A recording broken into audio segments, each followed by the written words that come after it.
1945 চনৰ 6 আগষ্টৰ তাৰিখ হয়তো কোনেও ভবা নাছিল যে এই দিনটো বিশ্ব ইতিহাসত নিজৰ এটা স্থান সদায়ৰ কাৰণে এৰি থৈ যাব। এনেতো আমি সকলোৱে জানো যে পৃথিৱীৰ ভিতৰতে আটাইতকৈ প্ৰথমে সূৰ্য উদয় হোৱা দেশখনে হৈছে জাপান। কিন্তু কোনেনো জানিছিল যে 6 আগষ্ট 1945 চনত হিৰোশ্বিমাত লিটিল বয় আৰু ইয়াৰে 3 দিন পিছত অৰ্থাৎ 9 আগষ্ট 1945 চনত নাগাসাকিত ফেটমেন দুটা পৰমাণৱিক বোম আক্ৰমণৰ পিছত জাপানখন এবাৰলৈ সম্পূৰ্ণৰূপে অন্ধকাৰত সোমাই পৰিব। গতিকে কি কাৰণ আছিল যে আমেৰিকাই দুটাকৈ পৰমাণৱিক বোম আক্ৰমণ কৰিবলৈ বাধ্য হ'ল জাপানৰ ওপৰত, আৰু দ্বিতীয় বিশ্বযুদ্ধৰ পিছফালে এনেবোৰ কি কাৰণ আছিল যে পৃথিৱীৰ আধা সংখ্যক জনসংখ্যাই নাইকিয়া হৈ পৰিছিল এই বিশ্বযুদ্ধৰ কাৰণে, আৰু কিয় এডল্ফ হিটলাৰক দ্বিতীয় বিশ্বযুদ্ধৰ সম্পূৰ্ণ জগৰীয়া বুলি মানা যায়, আৰু কিয় league of nation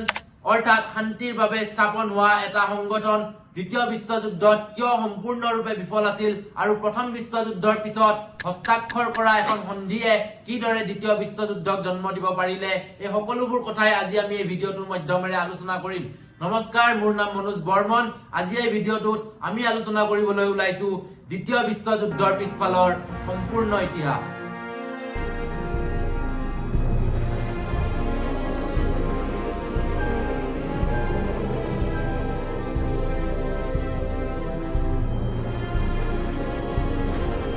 in diesen Jahren für dich eingesetzt habe, dass ich anständig meine Zeit verwendet habe im Dienste meines Volkes. দ্বিতীয় বিশ্বযুদ্ধ, যাক আমি গ্লোবেল ৱাৰ অথবা টোটেল ৱাৰ নামেৰেও জানো, এই বিশ্বযুদ্ধতে পৃথিৱীখনক আকৌ এবাৰ প্ৰথম বিশ্বযুদ্ধৰ দৰে দুটা ভাগত ভাগ হৈ থকা পোৱা গৈছিল। এই বিশ্বযুদ্ধত পৃথিৱীখন এফালে এলাইড পাৱাৰ আৰু আনটোফালে এক্সিছ পাৱাৰত ভাগ হৈ পৰিছিল প্ৰথম বিশ্বযুদ্ধৰ দৰে। প্ৰথম বিশ্বযুদ্ধত আমি জানো পৃথিৱীখন এলাইড পাৱাৰ আৰু চেন্ট্ৰেল পাৱাৰৰ মাজত ভাগ হৈ পৰিছিল, কিন্তু মন কৰিবলগীয়া কথা ইয়াত এইটো যে প্ৰথম বিশ্বযুদ্ধত এলাইড পাৱাৰৰ হৈ যুদ্ধ কৰা ইটালী আৰু জাপান কিন্তু দ্বিতীয় বিশ্বযুদ্ধত এক্সিছ পাৱাৰৰ হৈ অৰ্থাৎ জাৰ্মানীৰ হৈ যুদ্ধ কৰে।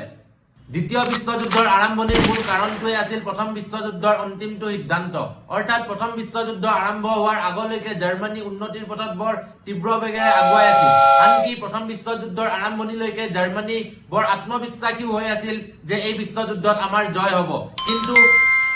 কিন্তু প্ৰথম বিশ্বযুদ্ধৰ শেষত চেন্ট্ৰেল পাৱাৰ এলাইড পাৱাৰৰ হাতত পৰাস্ত হ'বলগীয়া হয়। অৰ্থাৎ চেন্ট্ৰেল পাৱাৰৰ দেশসমূহ আছিল জাৰ্মানী, অষ্ট্ৰো-হাংগৰী সাম্ৰাজ্য আৰু অটোমান সাম্ৰাজ্য। কিন্তু প্ৰথম বিশ্বযুদ্ধত আটাইতকৈ ডাঙৰ পৰিণাম ভুগিবলগীয়া হ'ল জাৰ্মানীয়ে। অৰ্থাৎ প্ৰথম বিশ্বযুদ্ধত জয় হোৱা এলাইড দলৰ বিভিন্ন দেশসমূহে লগ হৈ কিনে প্ৰথম বিশ্বযুদ্ধৰ জগৰীয়া কৰিলে জাৰ্মানীক, আৰু জাৰ্মানীৰ ওপৰত $33 বিলিয়ন এটা ফাইন লগোৱা গ'ল। এই ফাইনটো ইমানেই ডাঙৰ আছিল যে জাৰ্মানীয়ে এই ফাইনটোৰ অন্তিম ভুগতান কৰিবলৈ সক্ষম হৈছিল 2010 চনত। কিন্তু কিয় জাৰ্মানীৰ ওপৰত ইমান ডাঙৰ এটা ফাইন লগোৱা গ'ল, আৰু কিয় জাৰ্মানীক ৱেমাৰ ৰিপাব্লিক গঠন কৰিবলগীয়া হ'ল, আৰু কি আছিল treaty of Versailles?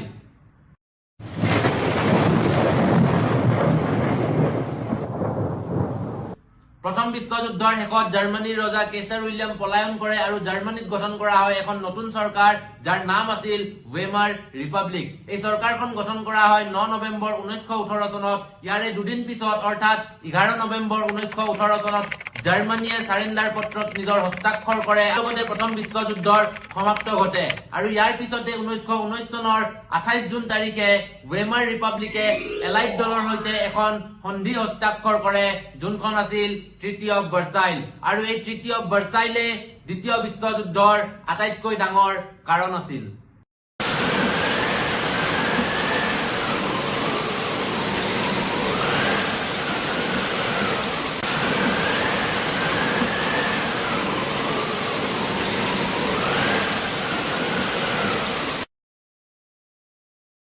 Treaty of Versailles Germany আৰু জাৰ্মানীত বসবাস কৰা লোকসকলৰ কাৰণে এখন লজ্জাজনক সন্ধি আছিল। এই সন্ধিখনতে জাৰ্মানীৰ ওপৰত $33 বিলিয়ন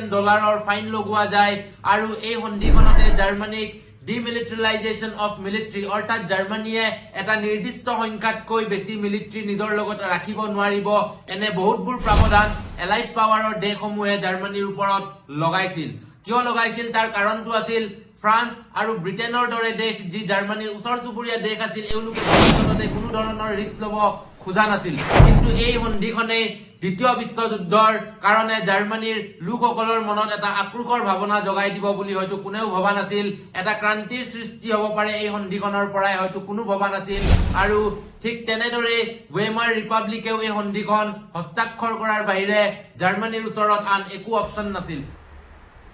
এই তৃতীয় ভাৰ্চাইলৰ পিছত জাৰ্মানীয়ে মুখামুখি হ'বলগীয়া হয় এটা ডাঙৰ সমস্যাৰ অৰ্থাৎ জাৰ্মানীৰ সম্পূৰ্ণৰূপে ইকনমি ভাঙি পৰিছিল জাৰ্মানীত আনএমপ্লয়মেন্ট ৰেট বহুত বেছি হ'বলৈ ধৰিছিল জাৰ্মানীত মানুহৰ ওচৰত খাবলৈ ভাত নোহোৱা হৈছিল জাৰ্মানীত মানুহৰ ওচৰত মূল্য বৃদ্ধিৰ মাৰ সহিবলগীয়া হৈছিল আৰু সাধাৰণ বস্তুৰ দাম আকাশ চুইছিল গতিকে জাৰ্মানীত বসবাস কৰা জনসাধাৰণৰ মনত ক্ৰান্তিৰ ভাৱনা জগাটো এটা সাধাৰণ কথা আছিল এই সন্ধিখনৰ কাৰণে এই তৃতীয় ভাৰ্চাইলৰ ফলতেই জাৰ্মানীয়ে নিজৰ অভাৰচিজ কলনি হেৰুৱাবলগীয়া হৈছিল নিজৰ 13% টেৰিটৰি হেৰুৱাবলগীয়া হৈছিল 75% নিজৰ আইৰণ হেৰুৱাবলগীয়া হৈছিল আৰু 26% নিজৰ কোল হেৰুৱাবলগীয়া হৈছিল যাৰ ফলত জাৰ্মানীত বসবাস কৰি থকা জনসাধাৰণৰ মনত নিজৰে চৰকাৰ ওয়েমাৰ ৰিপাব্লিকৰ প্ৰতি এটা আক্ৰোশৰ ভাৱনা জাগি উঠিছিল দ্বিতীয় বিশ্বযুদ্ধৰ মূলতে দ্বিতীয়টো কাৰণ আছিল লীগ অফ নেশ্যনৰ বিফলতা অৰ্থাৎ 1920 চনৰ 10 জানুৱাৰী তাৰিখে লীগ অফ নেশ্যনটোক এটা শান্তি সংগঠন হিচাপে নিৰ্মাণ কৰা হৈছিল কিন্তু সেই সময়ত বহুতবোৰ দেশে এই লীগ অফ নেশ্যনটোক কেতিয়াও গুৰুত্ব সহকাৰে নললে অৰ্থাৎ বহুতবোৰ দেশ কেতিয়াও লীগ অফ নেশ্যনটোৰ অংশই নহল আৰু যিবোৰ দেশ লীগ অফ নেশ্যনৰ অংশ আছিল সিও লাহে লাহে লীগ অফ নেশ্যনৰ পৰা বাহিৰ হ'বলৈ ধৰিলে আৰু লীগ অফ নেশ্যনৰ ওচৰত নিজৰ কোনো আৰ্মিও নাছিল যাৰ ফলত দুখন দেশৰ মাজত যেতিয়া সমস্যা বৃদ্ধি হয় তাক কিদৰে ৰখাব পৰা যায় তাৰ কোনো আইডিয়া লীগ অফ নেশ্যনৰ ওচৰত নাছিল গতিকে লীগ অফ নেশ্যনৰ বিফলতাই দ্বিতীয় বিশ্বযুদ্ধক জন্ম দিয়াত এটা গুৰুত্বপূৰ্ণ অৱদান আগবঢ়ায় প্ৰথম বিশ্বযুদ্ধৰ ফলত জাৰ্মানীখন এনেও সম্পূৰ্ণৰূপে ভাগি পৰিছিল বাকি অকণমান যি জাৰ্মানী বাকি আছিল তাক তৃতীয় ভাৰ্চাইল আৰু ৱাৰ গিল্ড পেমেন্টে সম্পূৰ্ণ কৰিছিল গতিকে প্ৰথম বিশ্বযুদ্ধৰ পিছত জাৰ্মানীত বসবাস কৰা লোকসকলৰ ওচৰত নাটো চাকৰি আছিল নাটো তেওঁলোকৰ ওচৰত টকা আছিল আৰু নাটো খাবলৈ তেওঁলোকৰ ওচৰত সম্পূৰ্ণৰূপে ব্যৱস্থা আছিল ইয়াকে দেখি জাৰ্মানীত চৰকাৰে বহুত বেছি টকা প্ৰিন্ট কৰিবলৈ ধৰিলে কিন্তু ইয়াৰ পৰিণামটো বিপৰীতে ওলালে অৰ্থাৎ যিমানেই টকা প্ৰিন্ট কৰি গ'ল জাৰ্মানীয়ে সিমানেই জাৰ্মানীত মূল্য বৃদ্ধি বাঢ়ি গ'ল আৰু এই মূল্য বৃদ্ধিৰ কাৰণে জাৰ্মানীত এনে অৱস্থা হৈছিল এটা সময়ত যে তেওঁলোকে এটা ব্ৰেডৰ পেকেট কিনিবলৈ 3000-4000 লৈকে টকা দিবলগীয়া হৈছিল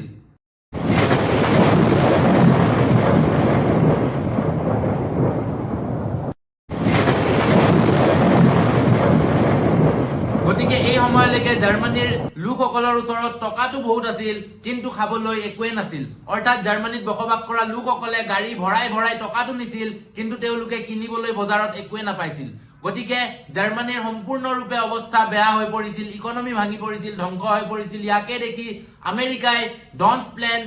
লঞ্চ কৰে আৰু ইয়াৰ পিছতে আমেৰিকাই জাৰ্মানীক সহায় কৰাৰ প্ৰতিশ্ৰুতি দিয়ে গতিকে জাৰ্মানীত বসবাস কৰা লোকসকলৰ ভিতৰত 1924 চনৰ পৰা লৈ 1928 চনৰ ভিতৰলৈকে এটা ষ্টেবিলিটি দেখা পোৱা যায় কিন্তু এই ষ্টেবিলিটিটো বেছি দিনলৈকে নাছিল 1929 চনতে আৰম্ভণি হৈ পৰে দা গ্ৰেট ডিপ্ৰেছন আৰু এই গ্ৰেট ডিপ্ৰেছনো দ্বিতীয় বিশ্বযুদ্ধৰ এটা ডাঙৰ কাৰণ হৈ আছিল আৰু আমেৰিকাও নিজকে এই ৰিসেছনৰ পৰা বাহিৰত ৰাখিব নোৱাৰে অৰ্থাৎ আমেৰিকাৰ যিটো ইনকাম আছিল হেতু আহিবলগীয়া এবছৰৰ ভিতৰত সম্পূৰ্ণৰূপে আধা হৈ পৰিছিল যাৰ ফলত আমেৰিকাই জাৰ্মানীক যি ফাইনান্সিয়েল হেল্প কৰি আছিল হেয়াও বন্ধ কৰি দিছিল আৰু ফেক্টৰীবোৰত কৰ্মৰত যিসকল লোক আছিল তেওঁলোক আকৌ এবাৰ নিবনুৱা সমস্যাৰ শিকাৰ হ'বলৈ ধৰিল আনকি 1932 চনলৈকে জাৰ্মানীত বসবাস কৰা প্ৰায় 60-70 লাখ লোক নিবনুৱাৰ সমস্যাত গ্ৰস্ত হৈ আছিল যাৰ ফলত জাৰ্মানী ইকনমিক্যালি সম্পূৰ্ণৰূপে আকৌ এবাৰ ভাঙি পৰিছিল গতিকে 1932 চনলৈকে জাৰ্মানীৰ অৰ্থব্যৱস্থা পুনৰ এবাৰ সম্পূৰ্ণৰূপে ভাগি পৰিছিল আৰু জাৰ্মানী পুনৰ এবাৰ অন্ধকাৰৰ মাজলৈকে সোমাই পৰিছিল কিন্তু এই অন্ধকাৰৰ মাজতো জাৰ্মানীয়ে যেন সূৰ্যৰ এটা পোহৰ অনুভৱ কৰিছিল অৰ্থাৎ জাৰ্মানীত এতিয়া উদয় হয় এটা নতুন সূৰ্যৰ যাৰ নাম আছিল নাজি গভৰ্ণমেণ্ট আৰু এই নাজি গভৰ্ণমেণ্টৰে লিডাৰ আছিল সেই সময়ত এডলফ হিটলাৰ কিদৰে এডলফ হিটলাৰে ধৰ্মৰ ৰাজনীতি আৰম্ভ কৰে আৰু কিদৰে এডলফ হিটলাৰে সেই সময়ত জাৰ্মানীত বসবাস কৰি থকা ইহুদী আৰু স্লেভিক লোকসকলৰ ওপৰত অত্যাচাৰ কৰে আৰু জাৰ্মানীখনক কেৱল মাত্ৰ পিয়ৰ আৰিয়ান ৰেছ বুলি ঘোষণা কৰে আৰু কিদৰে মানুহৰ মনত ধৰ্মক লৈ কিনে ইহুদীসকলক লৈ কিনে হিংসাৰ প্ৰচাৰ কৰিবলৈ আৰম্ভ কৰে। এই সকলোখিনি কথাই জানিবলৈ হ'লে আমি এডল্ফ হিটলাৰৰ উদয়ৰ কাহিনীটো জানিব লাগিব।